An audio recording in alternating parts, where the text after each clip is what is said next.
Love English podcast. Hello, everyone, and a very warm welcome back to Love English podcast. I'm Emma, and I'm so excited to talk about today's topic.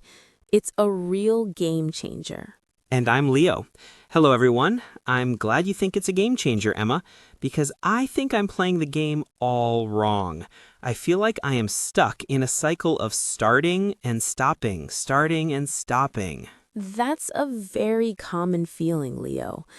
Tell me more. What does that cycle look like for you? Well, on Sunday night, I feel very motivated. I make a big plan. I say, this week, I will study English for 1 hour every single day. I feel great. On Monday, I study for 1 hour. It's hard, but I do it. On Tuesday, I'm a little tired, but I force myself to study for another hour.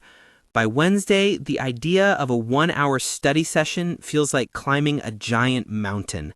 I'm exhausted just thinking about it. So I say, I'll do it tomorrow. And then tomorrow comes, and I say the same thing.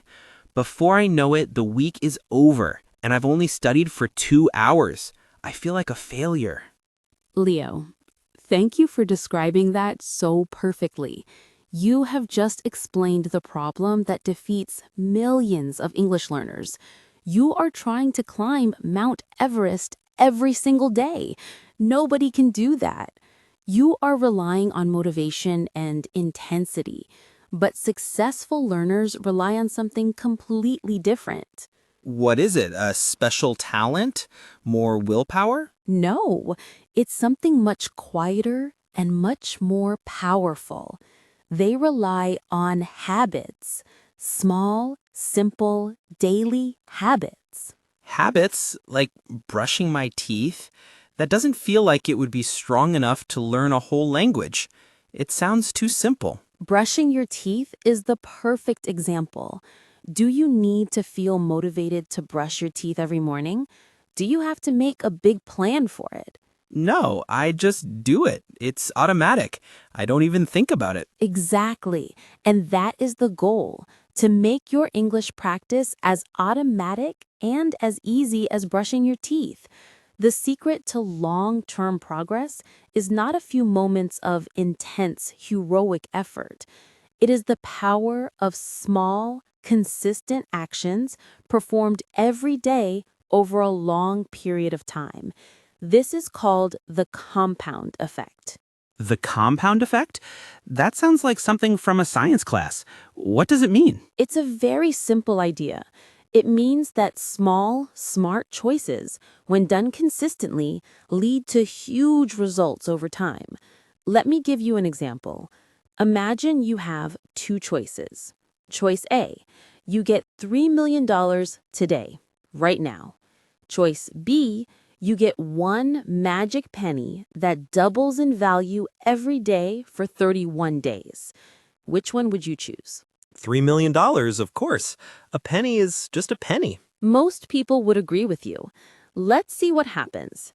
After 1 week, the $3 million is still $3 million. Your magic penny has doubled every day, and now it's worth 64 cents. You feel pretty stupid.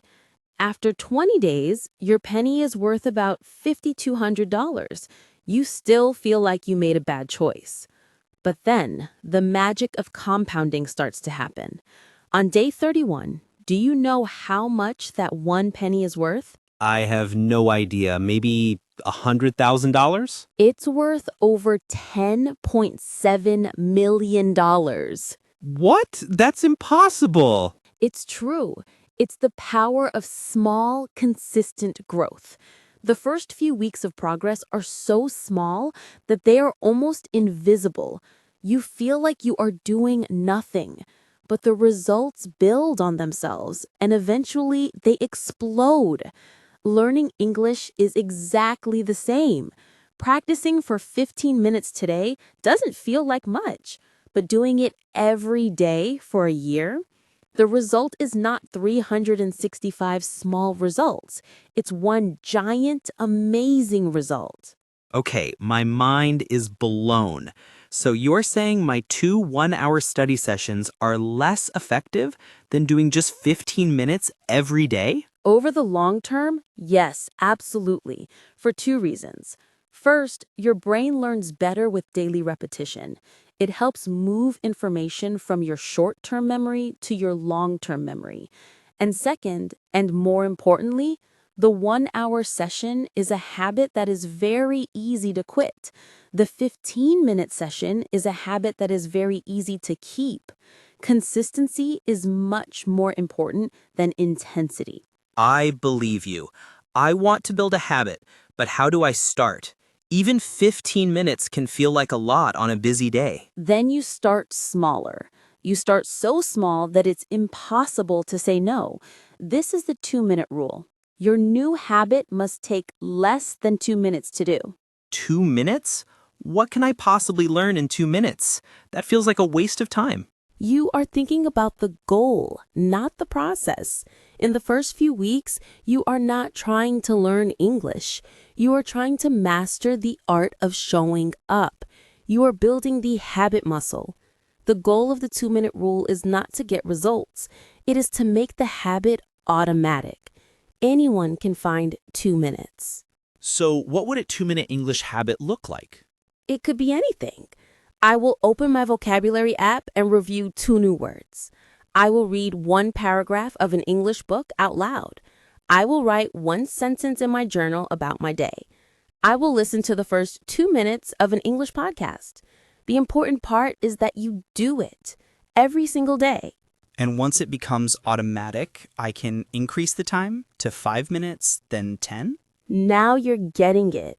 Once the habit of showing up is established, you can slowly expand it. But how do you remember to do it? This brings us to the next powerful idea, habit stacking. Habit stacking? What is that? You stack your new desired habit on top of a current existing habit that you already do every day. Your brain is already used to the first habit, so it's easy to add a new one right after it. You make a simple rule for yourself.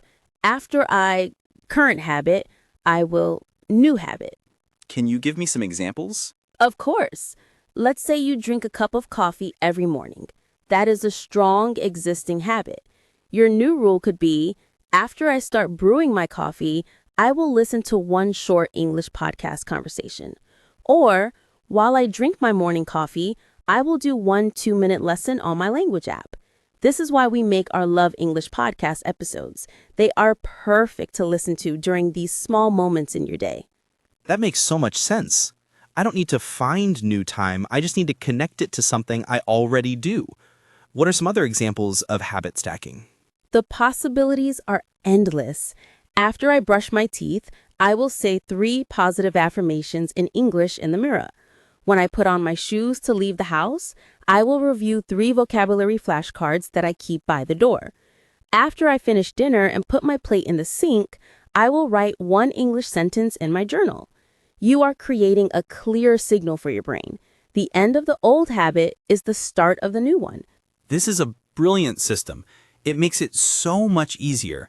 But Emma, what happens if I have a really terrible day? I'm sick, or I get home from work very late. What if I miss a day? Does that mean I've failed and my habit is broken? That is a very important question. And the answer is no. You have not failed. You are human. The key is to follow the never miss twice rule. Never miss twice? Exactly. Missing 1 day is an accident. It happens. Life is unpredictable, but missing 2 days in a row is the start of a new habit, the habit of not doing it. The most important skill in building habits is getting back on track quickly after you get off track.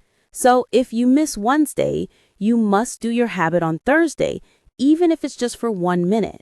So the rule is not be perfect. The rule is never miss 2 days in a row. That feels much more realistic and forgiving. It is. This whole system is about being realistic, not perfect. It's about being a tortoise, not a hare. The hare is full of intense energy, runs very fast, and then gets tired and quits. The tortoise is slow, boring, and consistent, and the tortoise always wins the race. This has completely changed my way of thinking. Let me see if I can summarize the plan. First, I need to stop thinking about big, intense study sessions and start thinking about small, daily habits. Perfect. Second, I need to trust the compound effect.